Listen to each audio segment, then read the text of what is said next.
আরবের মরুভূমির দূর প্রান্তে ছিল এক সমৃদ্ধ রাজ্য, সাবা। সেই রাজ্যের রানী ছিলেন বিলকিস। তার সৌন্দর্য, জ্ঞান আর রাজকীয় ব্যক্তিত্বের কথা চারদিকে ছড়িয়েছিল। কিন্তু মানুষ তাকে নিয়ে আরেকটা গোপন কথা বলতো। রাতের বেলা প্রাসাদের দাসীরা নাকি বলতো, রানীর চোখ মাঝে মাঝে অদ্ভুতভাবে চকচক করত। আবার কেউ বলতো, পূর্ণিমার রাতে তিনি প্রাসাদের ছাদে একা দাঁড়িয়ে আকাশের দিকে তাকিয়ে থাকতেন। অনেকের বিশ্বাস ছিল, রানী বিলকিসের রক্তে মানুষের পাশাপাশি জিন জাতির ছায়াও আছে। কথিত আছে, বিলকিসের মা ছিলেন মরুভূমির এক রহস্যময় নারী। তার সৌন্দর্য ছিল অস্বাভাবিক। কেউ জানত না তিনি কোথা থেকে এসেছিলেন। এক রাতে তিনি হঠাৎ রাজপ্রাসাদে আসেন। তারপর সাবার রাজার সঙ্গে বিবাহ হয়। কিন্তু কিছুদিন পর থেকেই প্রাসাদে অদ্ভুত ঘটনা ঘটতে শুরু করে। রাত গভীর হলে করিডোরে অচেনা ছায়া দেখা যেত। বাতাসে ভেসে আসত অদ্ভুত সুগন্ধ, আর মাঝে মাঝে প্রাসাদের আলো নিজে নিজে নিভে যেত।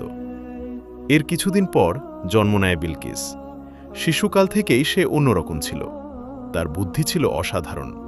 খুব অল্প বয়সেই সে কঠিন বিষয় বুঝে ফেলত। রাজ্যের জ্যোতিষীরা বলতো, এই মেয়ের মাঝে অদ্ভুত শক্তি আছে। তবে বিলকিস কখনো অহংকার করতেন না। তিনি ছিলেন শান্ত, জ্ঞানী এবং দয়ালু। বছর কেটে গেল। একদিন খবর এলো, সুলাইমান আলাইহিসসালাম তাকে আল্লাহর দিকে আহ্বান জানিয়েছেন, কারণ বিলকিস ও তার জাতি সূর্যের উপাসনা করত। বিলকিস প্রথমে দ্বিধায় পড়ে গেলেন, কিন্তু তার হৃদয়ের ভেতর অদ্ভুত এক টান অনুভব হচ্ছিল। তিনি বুঝতে পারছিলেন, সত্য হয়তো অন্য কোথাও। অবশেষে তিনি সুলাইমান আলাইহিসসালামের দরবারে গেলেন। সেখানে পৌঁছে তিনি অবাক হয়ে গেলেন। চারপাশে মানুষ, পাখি, এমনকি জিনরাও সুলাইমান আলাইহিসসালামের আদেশ মানছে। তখন বিলকিসের মনে ভয় নয়, বরং সত্য জানার ইচ্ছে জেগে উঠল। লোককাহিনীতে বলা হয়, সুলাইমান আলাইহিস নাকি বুঝতে পেরেছিলেন বিলকিসের জন্মের সঙ্গে কোনো রহস্য জড়িয়ে আছে।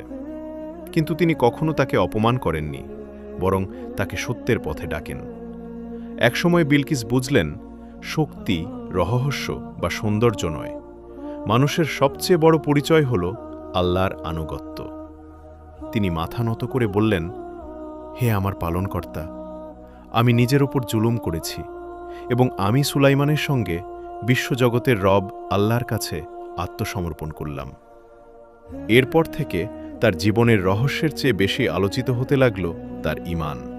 আর আজও মরুভূমির পুরনো লোককাহিনীতে বলা হয়, পূর্ণিমার রাতে সাবার ধ্বংসপ্রাপ্ত প্রাসাদের দিকে তাকালে নাকি এক রাজকীয় নারীর ছায়া দেখা যায়, যিনি ছিলেন রহস্যময় রানী বিলকিস।